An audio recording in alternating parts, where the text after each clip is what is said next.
Welcome class 6 in our e-learning class. Today we will proceed with the next part of the chapter preposition and their correct uses. So come to page number 94. Come to page number 94.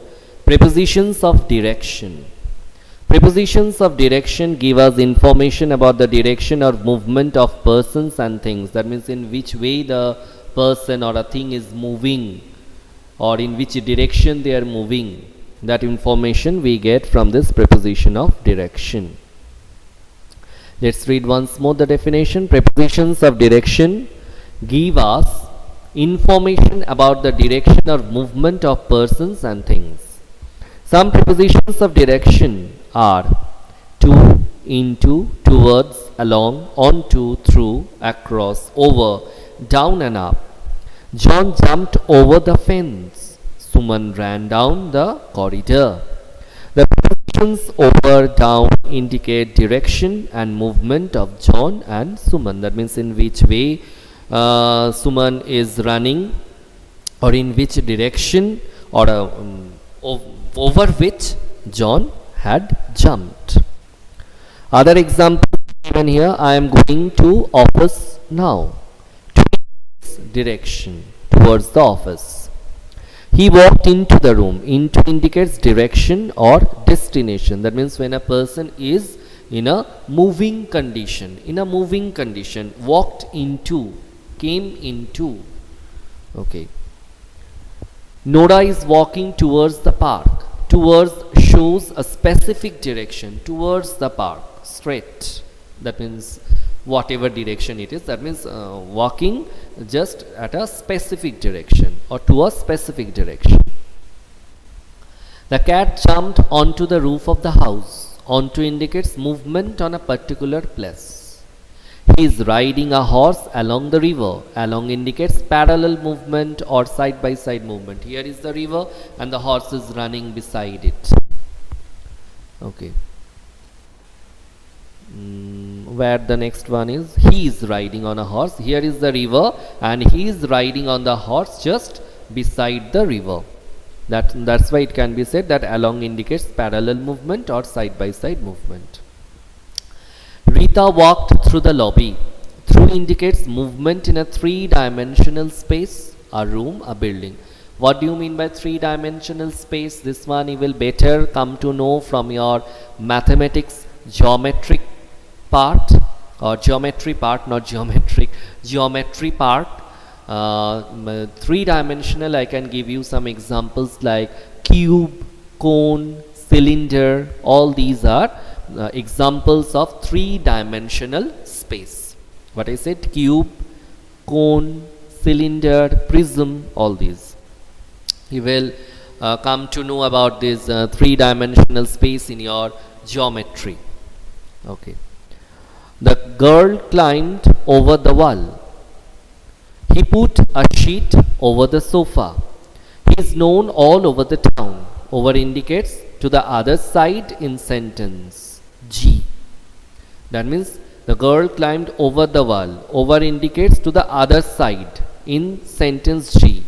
On covering an area as implied in sentence H and I. He is known all over the town. That means the whole town knows about him.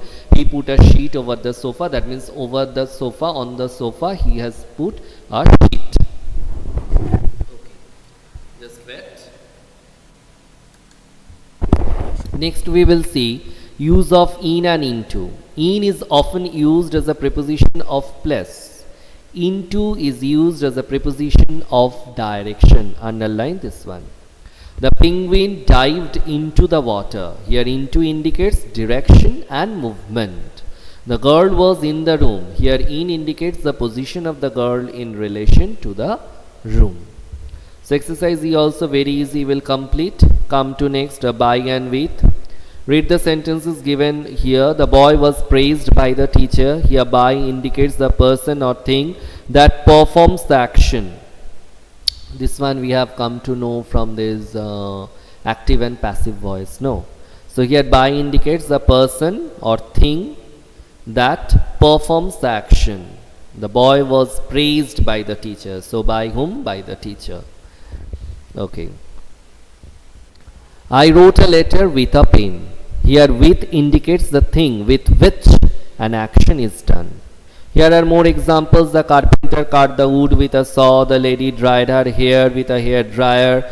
The fruit salad was prepared by my friend with a variety of fruits. Now position of preposition is very important. Although a preposition is usually placed before a noun or a pronoun, sometimes it comes after the word it modifies. Whom are you looking for? What are you talking about? What is she thinking of? She is the girl that you were looking for. Just let me turn over the page.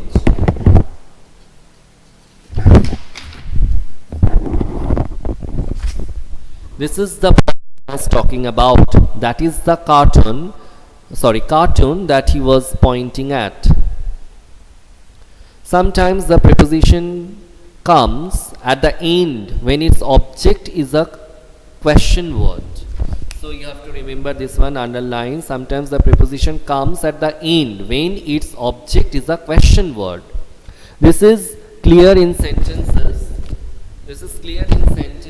A, B and C, because all those are interrogative sentences.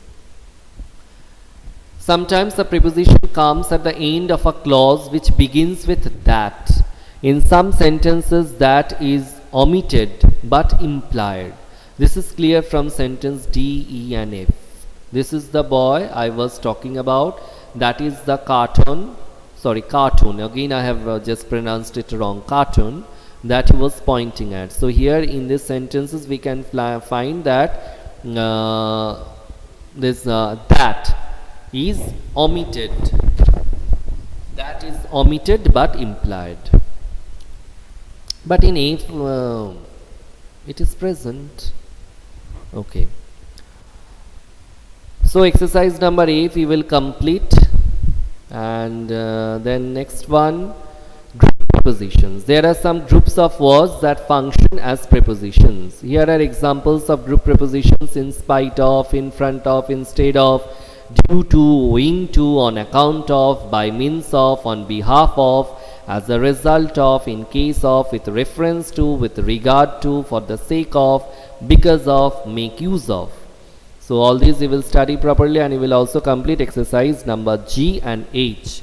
Remember, you have to complete up till exercise number H, and next we will discuss the answers. And what is written here? Some prepositions are always used with certain words, and no rules can explain such special combinations. Read the examples given below. This one is also very important, children. You will not get any explanation why these are used. Gita is not afraid of darkness. I will agree on this point. I may agree with a person or on a point. Mother waited at the gate for me. Deepak accused his neighbor for forgery. Mohan applied to the manager for a week's leave. Reena was annoyed with her brother at his carelessness. My parents are proud of me. My aunt called me last evening. The bus collided with a van. Shuma's friend died of dengue. She must care for her wealth. Aditi is always boasting of her beauty. Vikram was congratulated on his success. Ramu is very loyal to his master. Delhi is famous for its historical monuments. Radha insisted on taking up the new assignment. The senior citizens complained to the police. Arun is interested in learning table tennis. Abhishek is senior to Ashish. Contentment is the key to happiness. He sympathized with his uncle in his hard times. The teacher is tired of telling the students to maintain cleanliness in the classroom. His work is worthy of praise. He prefers juices to fizzy drinks. Aruna has no taste for music. I pray to God every morning. Rita replied to her friend's letter. The team was quite sure of its success. Students listened to the teacher attentively. The old lady is good to children. Rohini is good at painting. Mother is searching for her purse. The girls were thankful to the teacher for her help. We should not laugh at mistakes of others. Nagma is married to Salim. Now in our next class we will start with this part, prepositions and adverbs. So put a tick mark up to this one and remember to complete the exercises up till H. We will discuss the answers in one of our live classes or in one of our offline videos. Okay children, so it's all for today. Stay happy, stay blessed, take care of your health. Bye.